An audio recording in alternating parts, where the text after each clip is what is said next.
سب سے پہلے سینیٹر کامران مرتضیٰ صاحب آپ کی جانب، چونکہ آج جو صبح ایک بریفنگ دی گئی ہے حکومت کی جانب سے، جو اس وقت ایک وار کا ایک تھیٹر بنا ہوا ہے، اس کے اندر آپ بھی موجود تھے، تو امریکہ میں جو بریفنگ دی گئی ہے انہوں نے تو باہر آ کے یہ کہہ دیا کہ صدر ٹرمپ کے پاس کوئی پلان نہیں ہے، دس از اے وار وداؤٹ اے پلان. تو ہمارے پاس کوئی پلان ہے افغانستان کو لے کر؟ دیکھیے JUI کی ایک سوچی سمجھی پالیسی ہے کہ مسلمان ملکوں کے درمیان باوجود اس کے کوئی غلطیاں کسی مسلمان ملک کی ہوں بھی، تو اس کے باوجود جو ہے نا ان کے درمیان اس طرح سے فوج کشی نہیں ہونی چاہیے. یہ JUI کا ایک سوچا سمجھا جو ہے یہ اسٹیٹمنٹ سمجھتی تھی، ان کی پالیسی سمجھتی تھی، اور ہم سمجھتے ہیں کہ معاملہ جو ہے ابھی بھی بات چیت کے ذریعے حل ہو سکتا تھا یا اب بھی حل ہو سکتا ہے. اس میں شخصیات بھی میٹر کرتی ہیں، اس میں ممالک بھی میٹر کرتے ہیں. یہ کہتے ہیں گورنمنٹ کا کلیم ہے کہ انہوں نے 100 ٹائم جو ہے نا وہ یہ اٹیمپٹ کی ہے کہ معاملات جو ہے وہ سلجھائے جائیں بات چیت سے. اگر کوئی چیز جو ہے فرض کریے کہ کوئی ایسے بندے کو جو ہے نا وہ بات چیت کرنے کے لیے بھجوا دیں، جو بندہ بات سلجھا کے نہ آئے، الجھا کے آ جائے، تو پھر اس سے بات اس کو نہ بھجوانا بہتر ہوتا ہے. تو جب آپ کہتے ہیں کہ جس بندے کو آپ بھجوا دیں جو معاملات الجھا کے آئے سلجھا کے نہ آئے، آپ کا اشارہ کس طرف ہے؟ میں نام نہیں لیتا، میرے لیے محترم ہے سارے. میں کوشش کرتا ہوں کہ کوئی ایسی بات نہ ہو کہ جو ظاہر ہے کوئی حکومتی اہلکار کی بات آپ کر رہے ہیں، ظاہر ہے، تو پرسنل اسپیسیفک نہ ہو. تو اب بھی بات یہ سیکیورٹی اہلکار یا سیاسی اہلکار، اس کو بھی چھوڑ دیجیے. پھر وہ کلوز ہوتا جاتا ہے نہ پھر مناسب نہیں، کسی نہ کسی کا نام آ جاتا ہے پھر ذہن میں. تو اس لیے بہتر یہ کہ نام نہ لیا جائے. یہ ایک پاکستان کے لیے، پاکستانی ہوتے ہوئے یہ تجویز ہے کہ آج بھی ایسے لوگ یا ایسے ممالک انٹروین کر سکتے ہیں کہ معاملات سلجھ سکیں. لڑائی جو ہے معاملات کا حل نہیں ہوتی، مسئلوں کو الجھاتی ہے، مسئلوں کو سلجھاتی نہیں ہے.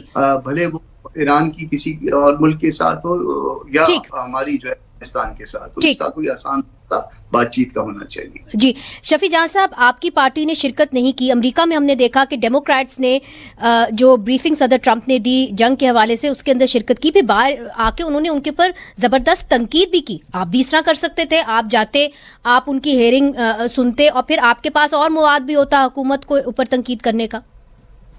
سب سے پہلے منیزہ صاحب آپ کا شکریہ.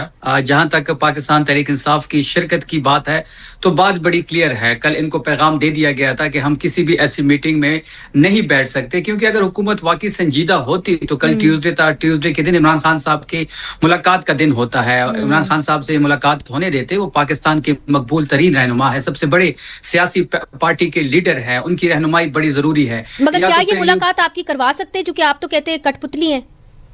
اسی پہ میں آ رہا ہوں منیزی. اگر آپ اس کا دوسرا اینگل دیکھ لیں کہ وزیر اعظم اتنا بے اختیار ہے کہ یہ ملاقات نہیں کروا سکتا، یہ ملاقات میں کوئی پیش رفت نہیں کر سکتا، تو پھر ایسے وزیر اعظم کے دعوت پہ کسی بھی میٹنگ میں بیٹھنا احمقانہ فیصلہ ہوگا. ٹھیک ہے جی. انہوں نے کہا کہ جی اگر وہ ملاقات ہی نہیں ہماری کرا سکتے تو پھر ہم کیوں جا کے میٹنگ میں بیٹھے، جو بھی آپ نے میٹنگ دینی ہے سیکیورٹی کے حوالے سے. رانا بسم اللہ الرحمن الرحیم. دیکھیں منیزہ، یہ ٹاپک ہی نہیں ہے. ہم نے PTI کو دعوت دی، انہوں نے چوز کیا کہ انہوں نے نہیں آنا، یہ ان کا فیل ہے. یہ ٹاپک کہ خان صاحب سے ملاقات کرائیں، پھر یہ this is not a topic which we are interested in. ملک کے اندر بہت ساری چیزیں ہیں. وہ ایک قیدی ہے، سزا کاٹ رہا ہے کرپشن کے اوپر، اس سے ملاقاتیں کرانا اور پھر ڈیسیجنز، یہ ہمارا کام نہیں ہے، اور نہ ہم نے اس کو جو ہے وہ فیسیلیٹیٹ کرنا ہے. ان کو ہم نے دعوت دی as a party, as a opposition. یہ ان کا رول ہے کہ انہوں نے سمجھا کہ انہوں نے نہیں آنا. انہوں نے اس وقت جو بڑا ایک کہہ لیں کہ نازک وقت ہے، یا بہت سارا کچھ ہو رہا ہے اس ریجن کے اندر، ایران کے حوالے سے، افغانستان کے حوالے سے، انہوں نے اس میں پارٹیسپیٹ ہی نہیں کیا. تو یہ جو دھبا ہے کہ ایک اپوزیشن کا جو رول ہوتا ہے، وہ رول ہوتا ہے کہ آپ کوئی اپنا پرسپیکٹو دیں، دوسرا اینگل دکھائیں، کوئی آلٹرنیٹیو ویو دیں، آپ گائیڈ کریں. تو وہ یہ رول ادا نہیں کرنا چاہتے. It is absolutely clear. اب یہ بحث اس میں تو نہیں پڑھنا چاہتا کہ خان سے ملاقات ہوئی. مین آف فائنانس، تو مجھے یہ بتائیے کہ 28 دن کا اسٹاک رہ گیا ہے پیٹرول کا. آپ کتنے کنسرنڈ ہیں؟ چونکہ پہلے بھی آپ آتے رہے اور کہتے رہے کہ دیکھیے جی اکانومی کی اس وقت جو حال ہے وہ اچھا نہیں ہے. Where are we headed economically? دیکھیں آبویسلی یہ جو ابھی کانفلکٹ ہوا ہے اور ان کال فار ہوا ہے، اس کی ضرورت نہیں تھی. اس سے جو کروڈ کی قیمتیں ہیں وہ $100 کراس کر گئی ہیں، اور آبویسلی تیل ہم امپورٹ کرتے ہیں، اور اس سے امپیکٹ آئے گا. آپ کا امپورٹ بل بھی انہانس ہوگا جو آپ کے ٹریڈ ڈیفیسٹ کو بڑھائے گا. اور اسی طرح لوکل قیمتیں بھی بڑھنے کے امکانات ہیں کیونکہ آپ نے فورٹ نائٹلی پرائسز کو ریویو کرنا ہوتا ہے.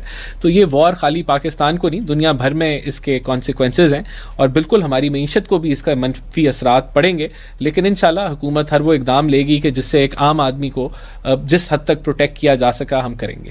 تو لیکن یہ میں ادھر بتاؤں گا کہ اس وار کے کوئی معاشی جو اثر انداز ہونے جا رہے ہیں وہ کوئی اچھے نہیں ہیں. اور کروڈ جب بھی آپ نے دیکھا ہے کہ تیل مہنگا ہوتا ہے تو ایک مہنگائی کا لہر آتا ہے. سعودی عرب سے کیا آپ کی بات ہوئی ہے؟ چونکہ ہم نے دیکھا کہ وزیر پیٹرولیم کی آج سعودی عرب کے ایمبیسڈر سے ملاقات ہوئی ہے, تو کیا آپ وہاں پہ کوئی اہتمام کر رہے ہیں کہ وہاں سے امپورٹ کریں گے؟ دیکھیں پرائم منسٹر نے فوری طور پہ ایک کمیٹی تشکیل دے دی گئی ہے جس میں ان کے میجر اکنامک جو منسٹرز ہیں وہ اس کے اندر اس کے ممبرز ہیں, اور وہ اس وار کی یہ جو جنگ لگی ہوئی ہے اس کے جو نتائج ہیں معیشت کے اوپر, چاہے وہ آپ کی فوڈ سیکیورٹی ہو, آپ کی انرجی سیکیورٹی ہو, چاہے وہ انفلیشن ہو, پلاننگ کے لحاظ سے ہر طریقے سے اس کا جائزہ لے رہی ہے اور سفارشات اپنے دے کے اس پہ عمل درآمد بھی کر رہی ہے. تو یہ جو میٹنگ آج پیٹرولیم منسٹر نے ایمبیسڈر کے ساتھ کی وہ اسی پرسپیکٹو سے کی کہ تیل کے اوپر ہم کس طریقے سے ہیجنگ کر سکتے ہیں یا فارورڈ بائنگ کر سکتے ہیں یا کیا how can we come out of. تو حکومت اس کے اوپر دن رات کام کر رہی ہے ہر لحاظ سے, ہر اینگل سے, کہ اس کے جو امپیکٹس ہیں ہم ان کو کس طریقے سے میلو کر سکتے ہیں. بالکل ٹھیک ہے. کامران صاحب آپ کچھ تو چیزیں بتا سکتے ہیں, فار ایگزامپل کیا کوئی سولوشن کے حوالے سے کوئی ڈسکشن ہوئی کہ ہم اپنے آپ کو اس عالمی جنگ سے کیسے بچا سکتے ہیں؟ میرے خیال میں جو کچھ بریفنگ تھی وہ ساری کچھ جو ہے نا وہ ہم کو کیا ہمارے بچوں کو بھی ساری باتیں پتہ ہیں جو وہ بریفنگ میں, تو اگر وہ اتنی ہائی لیول کی میٹنگ ہو اور اس میں اتنی عام کامن باتیں ہوں تو وہ پھر کوئی اتنی بات نہیں ہوتی. بہرحال جو ہے نا ہم نے اپنے کنسرن رکھ دی ہیں پرائم منسٹر کے سامنے بطور جے یو آئی, اور جے یو آئی جو ہے وہ اپوزیشن کی ایک جماعت ہے. اس نے بہت ساری چیزیں رکھی ہیں, اس میں وزیر اعظم نے اس پہ غور کا وعدہ بھی کیا ہے اور بتلانے کا کنوے کرنے کا بھی وعدہ کیا ہے. اس کے بعد دیکھتے ہیں. اور آپ یہ سمجھتے ہیں کہ یہ جو بریفنگ ہے کیا یہ پورے پارلیمنٹ کو ملنی چاہیے تھی؟ کیا پارلیمنٹ کو کانفیڈنس میں لینا چاہیے تھا؟ کیا ڈیبیٹ ہونی چاہیے تھی اس حوالے سے پارلیمنٹ کے اندر؟